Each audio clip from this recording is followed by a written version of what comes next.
My dad has been dead for over 20 years. He was a heavy smoker. I don't smoke.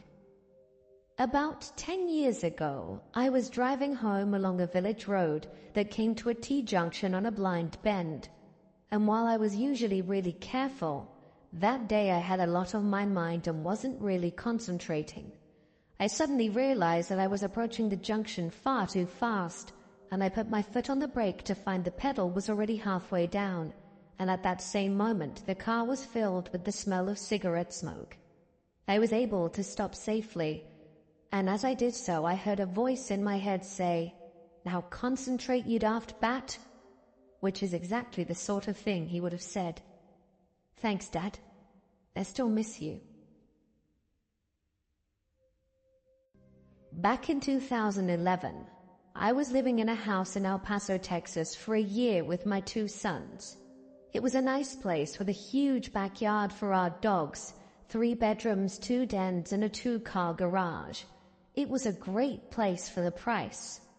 Also, the landlord lived almost across the street, so he was always nearby if needed. Shortly after moving in, I was in my bedroom watching TV and unwinding from a long day. At the time, I was unemployed and had received a severance check from my ex-employer and was living off that while I was job hunting. My bedroom was right across the hall from my youngest son's bedroom, and my older son had his bedroom next door to mine, as he was disabled, and there were times I would have to get up in the middle of the night if he needed to use the bathroom. Late that night, I heard singing coming through the AC vents, and assumed it was my son's girlfriend who had just recently moved in with us and had a great singing voice. I chalked it up to that and told myself that I would speak to my son about it in the morning. But the following morning, when I asked my son about it with his girlfriend present, they told me that they thought the singing was coming from my room. They thought perhaps I was watching something on TV, and so they turned up their volume to block out the song. It was strange. The house was an older one, built in 1959, and built in an L shape, with one side of the L having bedrooms and bathrooms, and the other side having den, dining room, kitchen, and the room that could be used as an office or spare bedroom and ended with a garage. All doors and windows had wrought iron, and it started that when we would leave the house, we would lock the wrought iron door going through the house from the garage, and many times upon our return the door would be unlocked. The same happened when we were in the house. That door would remain unlocked while we were all inside, but many times when I would have to go to the garage, the door would be locked. This house had been renovated. It had new tile, carpet, cabinets in the kitchen and such, but certain rooms had these old-style push-button light switches. They would be lit if the light in the room was off, and then you would push it, and the switch would make a loud, audible double click, and the light would turn on. In the hallway, the guest's bathroom light began turning on at different times of the night, but only while we were awake. We could be watching TV in the den, and you would hear the click, and the light in the bathroom would be on, but no one would be around. We could find no reason for it to be doing this, and I remember shortly after we had moved in, I had a brother over to help me connect all of my devices and connect a new Wi-Fi modem. After he finished with everything, it was dark outside, and he asked where the bathroom was. I told him it was the first door on the left down the hallway. I heard him go in, press the light switch, and then heard him relieve himself as the house wasn't that big. That's when we heard a loud ka-chunk, and my brother screamed out loud, flushed, and came out. We told him we all heard it, and this happened on a regular basis. As we were still settling in the house, I bought a touch-sensitive lamp that I could place on the table next to my son's hospital bed so that those times he called me late at night, I could just go in, tap the light, and have a light in his room. From off, if you touched the light once, it would be dim, the second would be medium bright, and the third would be the strongest. Of course, the fourth touch would then switch it off. About a week into this, It started to turn on in the middle of the night, but it always seemed to turn on between 12 and 2 a.m., and it was always on the medium setting.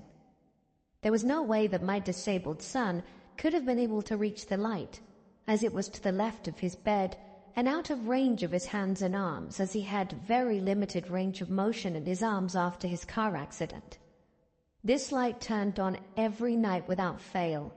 There were several times that I would try and stay awake, just so that I could catch the light turning on and run into the room and catch our invisible culprit. It never worked. I could be sitting up in bed with my door open, watching for the hallway to brighten from the light being turned on. I was never able to catch it. As soon as I would start to doze off and my eyes would close, I would snap awake and the light would already be on. But this time I downloaded a Ghost Hunters app on my phone to test some things out. That night I was walking around the house trying to get an EMF reading. They were the highest in my son's room. My brother was over again that night and told me that it was probably just picking up the electrical current from the wiring in the walls. So we decided to kill all the power in the house at the main fuse box and check the room again. Even with the power turned off, the EMF readings were highest in the guest bedroom and highest again in my disabled son's room. One night I had my girlfriend staying over, and that night, after we had had our grown-up activities, we opened the door to my room so that if my son called I could hear him. We went to sleep, and I woke up to her screaming that someone was at the door. I looked, and sure enough there was a shadow figure. I jumped out of bed, moved to the left of the door and ran into the hallway.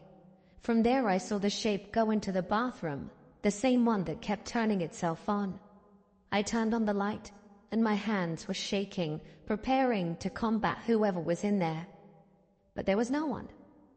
I couldn't get my girlfriend to go back to sleep, and she packed all her stuff and left. The next day I decided to go across the street to speak with my landlord and tell him that we had some spooky happenings. It was then that he told me that he had bought the house after the woman who had lived there had passed on, as she had died within the house, and he bought it and turned it into a rental property, and I was his first tenant within it. After I told him all of these things, he told me he was willing to rent a video camera that we could set up in my son's room. I told him I'd think about it, and that we would just see how things progressed, as no one had been harmed, and whatever was in that house did not seem malevolent in any way. As weeks turned into months, and each night passing meant we waking up in the middle of the night to turn off the light in my son's room, as it would eventually wake me up. The doors around the house would also lock and unlock themselves. The light in the bathroom would turn itself on or off, and we just kind of got used to it. One night when I was asleep in my room, I had the AC on and the ceiling fan in my room, as El Paso summer nights can be hot as hell. I was asleep and was awoken by the sound of the vertical blinds knocking against themselves. I wrote it off as the air being moved by the fan and AC. I closed my eyes and was about to doze off again when I felt the hair on the back of my neck prick up. I closed my eyes tighter and told myself, "Don't look." As soon as I thought that, I felt breathing on my right ear, and as plain as day something whispered, "Mother," into my ear. I yelled and jumped out of bed and turned on my light. But again, there was nothing. As time moved on, I began dating another woman who had 3 kids. When things began to get more serious between us, I converted the room that could be used as an office into a spare bedroom with a set of bunk beds and another small bed for my girlfriend's youngest daughter. As they would come over and began spending weekends with us, they inevitably started experiencing things themselves, mostly shadow figures. The little girl was the one that would see this the most.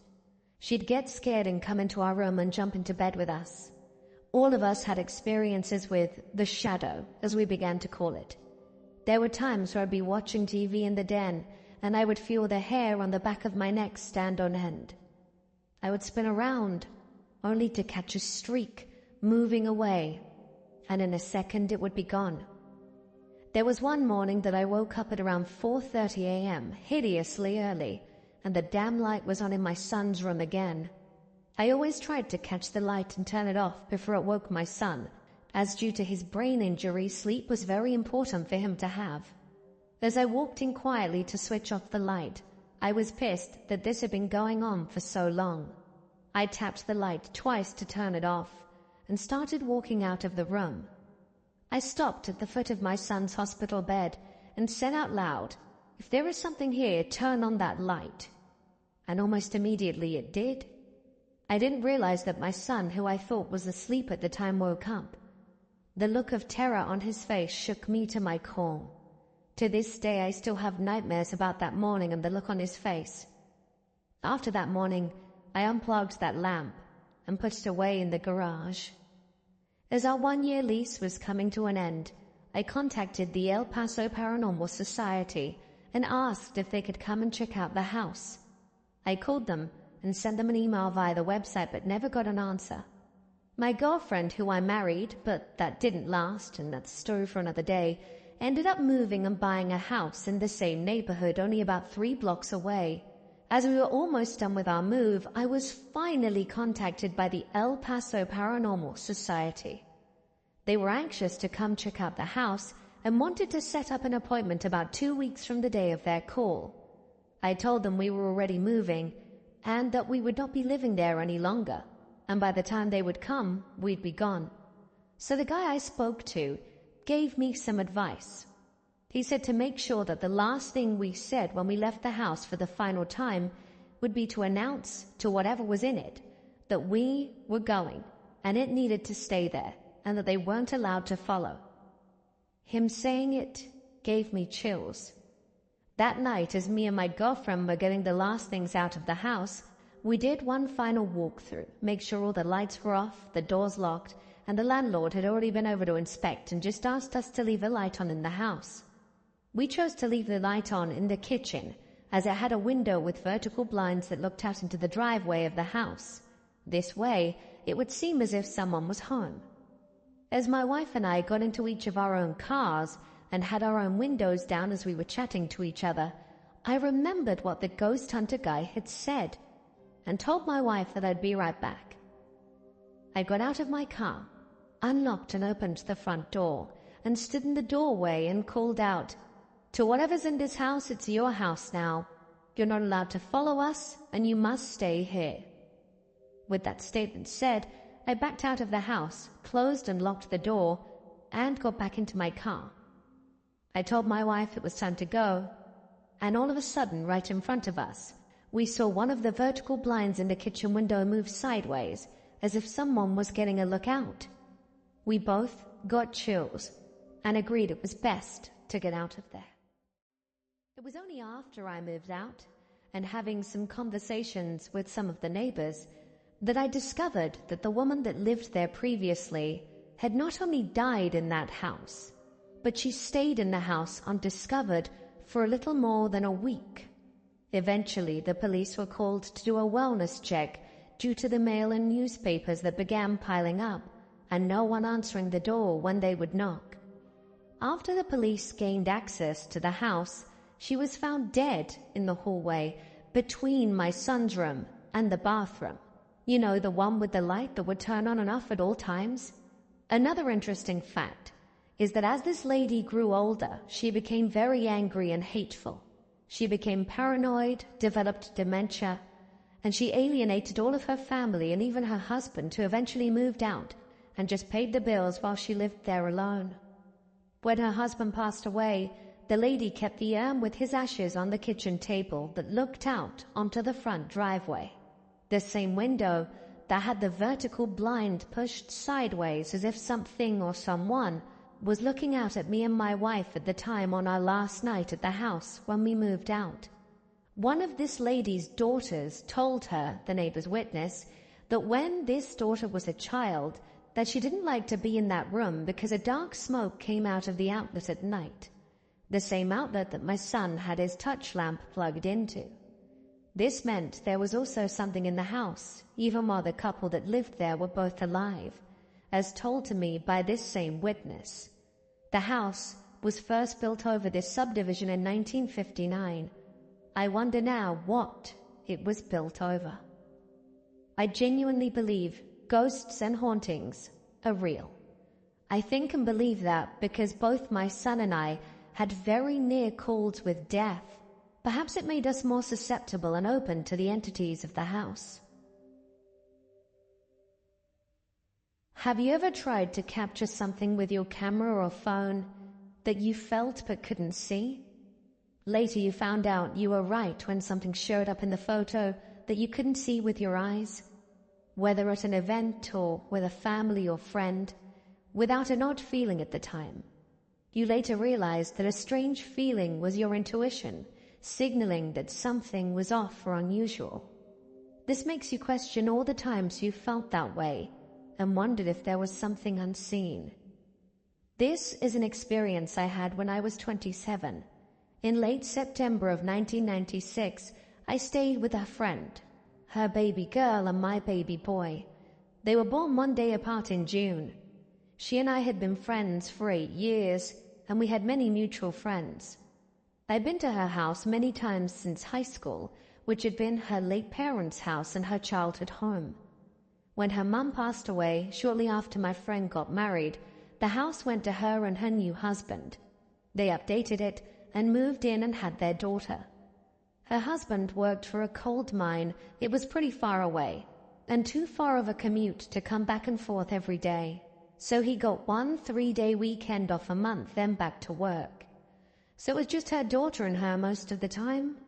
She invited me and my son to stay overnight one night, and I happily accepted. I was a single mum as my son's father passed away. Before he was born, and he never saw him, I lived with my mum and her husband. I was looking forward to a change of scenery and thought it would be good for Mum to have some time with him alone. We had a great time. Both babies were so cute and were both good-natured. She took lots of pictures of us all. We chatted and played with them, fed them, bathed them, and put them to bed. We visited some places, and when she said she was tired and was going to bed, I wanted to wind down for a little bit, so I stayed up a bit longer. After she went to her room, and I checked on my son, I went to the living room and sat on the couch. I sat there alone in the quiet. I had this funny, creepy feeling that I was being watched and got goosebumps. I told myself that I was being silly and that I was tired from lack of regular sleep. I shrugged it off and got up and got ready for bed, and we all slept through the night. The next morning we hung out, and I stayed there until about 4 p.m. It was nice. Before I left, she said she would take the pictures to be developed and would get 2 copies made and would let me know when she got them back. 2 weeks later, she called and said that she had them and if I wanted to come by and get them. She then said that she and her husband were there. Then she said that she wanted to show me something in a few of the pictures and would not elaborate further, just that she and her husband wanted my opinion. I said I would be round shortly. My mum let me leave my son with her, and off I went. When I arrived, I didn't pick up on anything until she opened the envelope from the picture developer. We were looking through them, and they were so good. Then before she got to the last picture, she paused and told me there was something in these pictures she couldn't quite figure out. I was curious. She seemed a bit hesitant, and then showed me the first of a series of 3 pictures. She had saved them for last. They had been taken one after the other. I was sitting on our couch holding her daughter when she pointed out there was something strange to the left-hand side of us. I looked to the picture and saw what I thought was a slight white blur to the right of us, a little around my shoulder. At first I thought her daughter or I had moved slightly as she was talking, or she had moved while taking the picture. She then showed me the next one. There was something that looked like white transparent smoke or mist, and it was bigger than the first picture. I squinted at it and tried to think about what it could be. We didn't smoke. There were no candles burning, no mist vaporizer. I then watched her pick up the last picture. My eyes widened when I saw what looked like something sitting on the couch beside us. It reminded me of ectoplasm from Ghostbusters. It looked like an apparition was forming. It was a milky white, translucent figure. It looked like it had a head with a skull-like face. It seemed like it was leaning towards us, with an arm and what could have been a hand up to the side of the face, like it was resting its cheek against its hand, curled by the knuckle, and the elbow sitting flat on the table. It was sitting and gazing at us, a head with a shoulder, its arm bent at the elbow, resting its chin on the bald hand. There was a little bit of what looked like its upper torso. It looked like it had tried to form more but stopped at that point. It was facing us. The left side of its face to the camera, its profile slightly turned, showing its right eye socket. I was stunned. Chills covered my body. My mind was trying to register this. I couldn't believe what I was seeing. Her husband came into the kitchen to greet me and saw my expression. They both felt the same way. We tried to come up with a plausible and rational explanation, but couldn't. Then I remembered how I felt that night. I told them about it. They were looking at me with looks of wide-eyed incredulity. It showed up on the negatives too. I asked them if they felt that way, and they both said they hadn't. Of course, he wasn't there a lot since they moved in. This was her family home, and she felt safe and comfortable. It did not feel sinister, and it didn't last very long. It wasn't a black mass or figure. It was white. I later found out she showed her older brother the copies of these photos. They had the same reaction. She asked if they ever felt anything watching them or had any strange experience. Her brother, the middle child, said that there was a ghost in the house and that he saw it when he was a kid. I forget what else she found out, if he elaborated more about it, or if it had been evil or negative. I'm not really sure. She was very surprised by this, as she had never experienced anything herself. Of course, she was a bit unnerved. I never had that happen to me before or since. When I was younger, my parents used to host family gatherings around the holidays. It was all sorts of extended family, as well as the immediate family. It wasn't uncommon for people that I had never met to show up. When I was 6 or 7, I remember noticing this guy for the first time. He looked like he was close to my dad's age, which must have made him close to 50. He was pretty short, kind of stocky, and he had these thick, framed 50s-style glasses. Even as a kid, I noticed the guy never seemed to engage with anyone. He kind of just ambled around and smiled like he was taking everything in and appreciating the gathering. I remember being really comforted by this presence. He kept showing up from time to time, but I still don't remember him talking to anyone. Though I do have a vague memory of him sitting with my dad and granddad on the couch while the two of them talked, and the guy smiled at me. When I was around 10, we stopped having those sorts of gatherings because of some financial issues. I'd kind of forgotten about the guy until I turned 18 and was getting ready to graduate high school. I asked my dad if he would mind inviting some of the extended family to my graduation, and for some reason I brought up the guy. My dad looked puzzled, and when he asked me who I meant, I gave him a brief description and he turned white. He grabbed a photo album and showed me a picture, and asked me if this was the person I was referring to. Yeah, that's him, I said nonchalantly, and my dad began freaking out. The picture was of my great-grandfather, who died in the mid-60s. I don't know exactly what happened, but my parents and grandparents are convinced I saw his ghost coming to visit to check up on the family. I'm not really a believer in the supernatural, but I don't really have a solid excuse for this story. Unless I dreamt it up, which I don't think I did. I used to teach in the evenings in Japan for about 5 years. I often met students at different temples and shrines because people used the rooms there as community spaces for things like that. It was around 11:30 p.m., and I had just had my last English lesson with a student. After she left, it was my job to vacuum the room I had used and turn off all the lights. So I went into the room with the vacuum, and there were dozens of decorated drums and portable shrines I had never seen before that were being stored there for the upcoming festival. I opened the door, I could see them move a little, but I figured it was the vibrations from me opening the sliding door and went about my business. I usually try not to think about creepy things and just ignore it if something like this happens. I turned out all the lights before bringing back the vacuum, except the last one by the entrance. I then went to the storage room again and put the vacuum back. As I opened the door to the storage room, the big drums started booming in a rhythm super loud, and the portable shrines were all making noises too with the little drums on them. My senses became overwhelmed, and I was afraid to look. I fled from the building and ran to my car, only to remember I hadn't locked up. I didn't want to be fired, so I had to call my husband and was on speakerphone with him the entire time that I ran back to the temple and locked the door with shaking fingers, and I could still hear the drums from outside. Luckily, I made it out all right, but I feel like something was messing with me. Since then, people asked me if I saw any ghosts at the temples, because in Japan they believe ghosts at temples come out at night, but I never told them and just said no.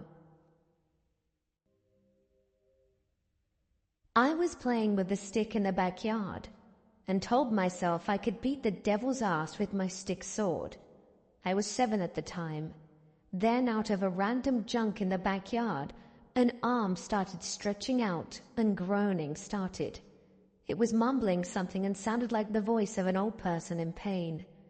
Since I wasn't a complete idiot by 7-year-old standards, I ran to the house as fast as I could.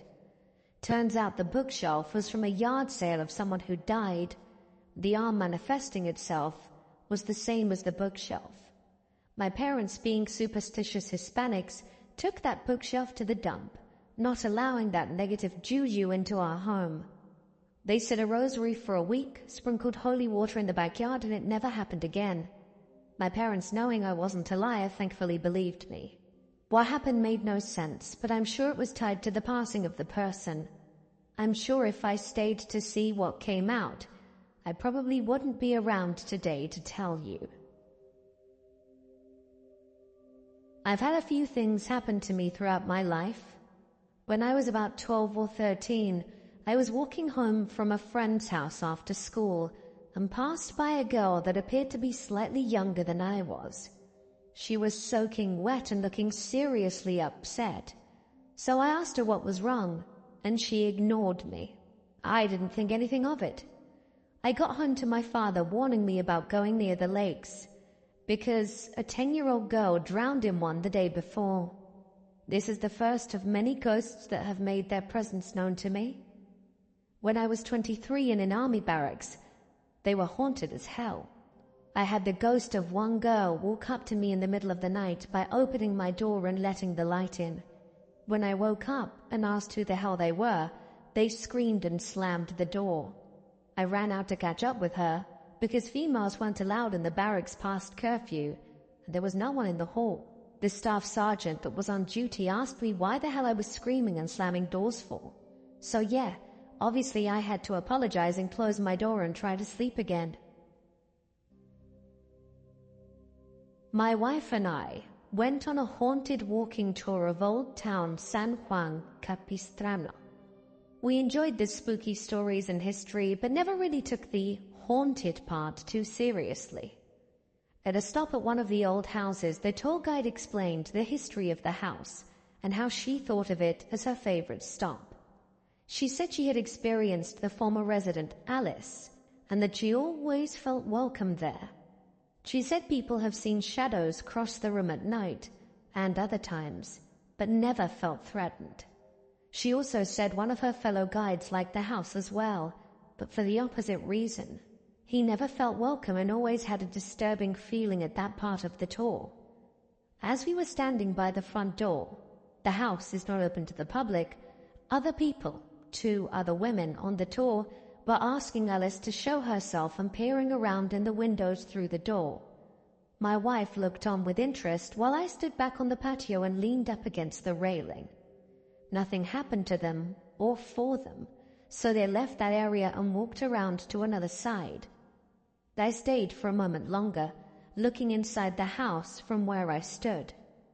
It was then that I felt a very gentle pressure on my chest, Not like a hand, but still like a gentle push, accompanied by an overall tingling sensation across my body. I also felt an intense compulsion to leave right away, which I did. As I walked around the corner where the rest of the group was, my wife saw me and must have seen something on my face, even through the darkness. I explained the sensation I felt, and the tour guide said, "That's Alice." We talked for a bit and wondered why I and the other male tour guide felt that way when most everyone else felt welcomed. My wife suggested that perhaps Alice didn't like men. About 6 hours later at 3 a.m. or so, when I was in bed, I experienced the first night terror I've had in a long time, and the only sleep paralysis I've ever had. In what felt like a dream, I saw someone coming to the room, an adult-sized shadow move around my wife's side of the bed and lie down. It was at that time the sleep paralysis occurred. I tried to move, tried to talk, but all I could do was produce a gurgling, rapid snoring sound. I was trying to form words, but just made noise. My wife poked me, as she often does, when I snored, and I was almost able to form a word. It was clear in my head, but I don't know how clear it was to her. What I do know is she woke up and shook me, concerned for my well-being, which broke my sleep paralysis. I apologized, but didn't want to go into any details at the time. She drifted off back to sleep fairly quickly. It took me about 15 to 20 minutes to calm down and go back to sleep. I'm a skeptic, but that was the first time I've ever experienced anything like that. I was a kid, old enough to know that Santa Claus wasn't real, and one Christmas Eve I was staying at my uncle's old farmhouse.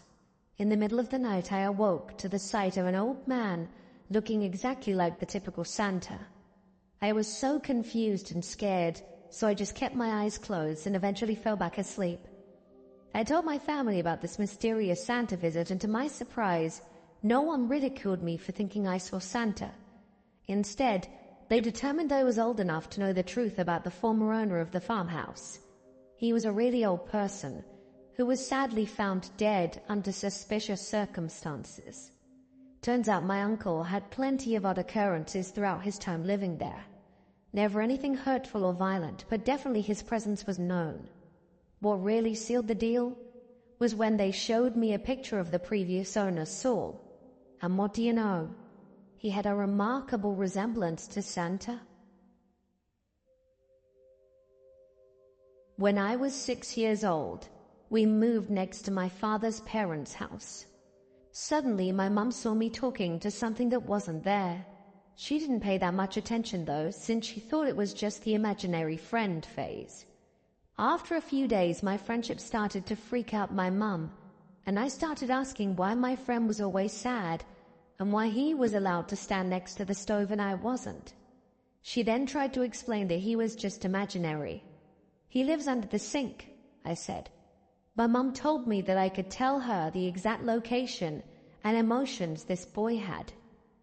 She struggled to make me understand that he was not real, and she thought it was just a phase until my grandfather said he found a boy sitting at the backyard, which was a common area between my and my grandparents' house. He was sitting there in the middle of the night. When he asked if he was okay, the boy said he was waiting for his mum and he couldn't leave. My grandpa called his wife, and when she came out, the boy was gone. My grandparents said that whenever they went outside to take out the trash at night, they could see the boy sitting in the backyard, and then he'd just vanish. I am a 36-year-old male, and I live near Atlanta. I'm married, and truthfully, life is pretty boring. I'm a former Navy, former law enforcement officer, and have a bachelor in mechanical engineering. I'm also a huge gamer and PC nerd, and haven't been religious since I was about 8. And when people ask him what I believe in, I simply reply, I believe in science, and leave it at that. There is another side of me that listens to Alan Watts' Chill Step at night and ponder the deep questions of reality in our universe. But in most of the day-to-day situations, I'm very logical and usually try to debunk things first. But when logic and science cannot explain something that happens, that's when you really start to question everything. One of my earliest core memories I have is from when I was 4 years old in 1990. It was the ghost I saw when I was in my grandparents' house in Florida.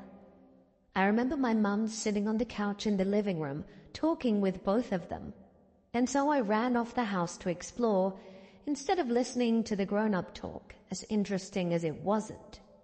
There was a dividing wall that separated the living room where they were from another room that my grandparents called the den. It was used for other social visits when they hosted guests. I was in the back hallway of the house, peeking into the den around the doorframe from the hallway. As I'm peeking around the doorframe it's a long rectangular-shaped room with just blank white wall on the left and a row of curtained windows on the long right wall. Mind you, this is broad daylight on a sunny spring day, so there is a lot of ambient light coming in from the windows, and I'll never forget what I saw until the day I die. An old wrinkly lady in a Victorian-style dress floating in mid-air in the middle of the room. She was maybe 10 or 15 feet from me, floating about a foot off the ground, looking at the wall, so I was looking at the side of her. I'm not an artist, and I cannot draw to save my life, but the image is so clear in my mind I wish I could. Her dress was blue with frizzy lace around the wrists and neck. She had silver grey hair pulled back into a bun behind her head. She was translucent, so I could see her, but I could also see through her. There was a dining room table and about 6 wooden chairs behind her so that I could see through her. I also could not see her feet, just the bottom of her dress, as it was waved slightly in a very ethereal way and about a foot off the ground. She turned her head to the left and almost directly at me, which I actually don't remember scaring me at the time, then turned her head back to front, then looked upwards and kind of evaporated towards the ceiling and disappeared.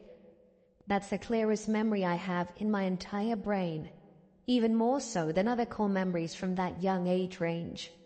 It's crystal clear in my mind's eye. We found out later that my grandfather had originally bought the house from an old man whose wife had died in the house, and he too was too old to keep up the land anymore. So we think maybe I saw her, but we're not really sure. We also realized later on that if not for that left wall being there, the one the lady was looking at, she would have been looking directly into the back of my mum's head. Like, if not for that wall being there, she was actually watching the three of them talk. I've had many other unexplainable experiences in my life, from living in a haunted apartment 10 feet from a graveyard and all kinds of crazy stuff that happened as well. In 2013, as a university student, I lived in an oldish tenement flat in Glasgow, Scotland. Probably 200 to 250 years old, which is quite common over there. It was a dusty, cold flat with high ceilings, 4 bedrooms, which I had the biggest one. Things started normally enough, until one night after my flatmate's birthday party. We had used my room to host it, and someone had made a cake. We hadn't finished it and left it wrapped up in tinfoil on the table. As I was trying to sleep, I could hear the tinfoil rustling. I got up in case of a rat, but there was nothing, and I left the lamp on and tried to sleep. But I heard more rustling, so I sat up in bed and saw the tinfoil around the cake pop open. My heart pounding, I picked it up and put it in the kitchen. I was feeling a bit spooked, so I went back to bed to sleep. Over the next few days and weeks, I certainly noticed more bangs, but it was an old flat, so noisy pipes perhaps. Then one day me and my flatmate came home from uni. He was busting for the toilet, but it was locked. We banged on the door, but no one answered. Turned out it was locked from the inside, but there was no one in there. We had to phone the landlord to get permission to break the lock. They fixed it the next day, and the same thing happened 2 weeks later. Then one night I got up to use the toilet, and the shower was on full blast. I started thinking that something ghostly was going on. One of my flatmates, Adam, agreed, and the other 2 who studied sciences disagreed.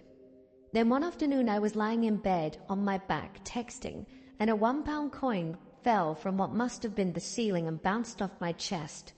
It proper freaked me out, and I left the room. The next day, one fell again from what seemed to be the ceiling when I was in the shower. I told my flatmate, and the same thing happened to Lewis when he was sitting on his desk studying. Then it was quiet for a few weeks, until one night at 2 a.m. I had a banging on my wall that woke me up. It was only me and Lewis in the flat. The other two had gone home for the holidays, and I went through to the hallway to see if there was anything causing the bangs, where I met Lewis, who'd also woken up. The kitchen door then slammed shut with such force we panicked, got a knife out each, and slept in the same bed with the light on. The next day we phoned a minister who said he didn't deal with that sort of stuff, but to burn sage and open all the windows. I have to say it worked. The flat felt less creepy, and nothing really happened after that. There was this one weekend where me and my family and some family friends went camping out in Harper's Ferry, West Virginia. There was this one house that's supposedly haunted, and may in fact be after you hear what happened. This haunted house was built in a tiny little farmhouse with a few rooms on the ground level, a few upstairs and an unfinished basement. We had just finished the tour and were given these stupid ghost sensors and were allowed to explore the entire house. So me and some friends group up with some people that we met there and started exploring. We go upstairs first, search all the rooms, even go into the attic, but there's nothing, absolutely nothing. So we finish upstairs and began heading downstairs. To get to the basement, you had to go outside and into a cellar-like door. So we get into the basement and found the tricycle that was explained to be haunted and apparently rolls around in the middle of the night. Nothing else, just a silly tricycle. We all kind of searched the room, as it was the only one room with a water heater in a corner, but found nothing. We all begin to just talk in the basement to make small chat. This is when the most unexplainable thing that I have ever experienced happened. We were all just kind of talking when suddenly we heard what sounded like change hitting the floor above us. Not like a handful of coins, but lots. A few moments of silence, and then bam, a huge bang out of nowhere occurs above us. Everyone screams and runs out of the room except for me and an older gentleman, who I presumed was the grandfather of the kids we met. We look at each other in confusion, and everyone proceeds upstairs where the room right above us was. The tour guide and several other people on the tour were in this room. Now mind you, this room was the exhibit room, where there were glass showcases and bookshelves. A loud bang could have knocked stuff over. We asked the tour guide, and the other people on the tour had heard change falling on the ground preceded by a loud bang. They told us they hadn't heard anything. To this day I have no clue what happened, causing me to believe that that house may in fact be haunted. Hey guys, thank you so much for coming. The ghosties will miss you, but we do hope to see you again soon. A huge thank you as always to my members and patrons whose names can be seen on screen.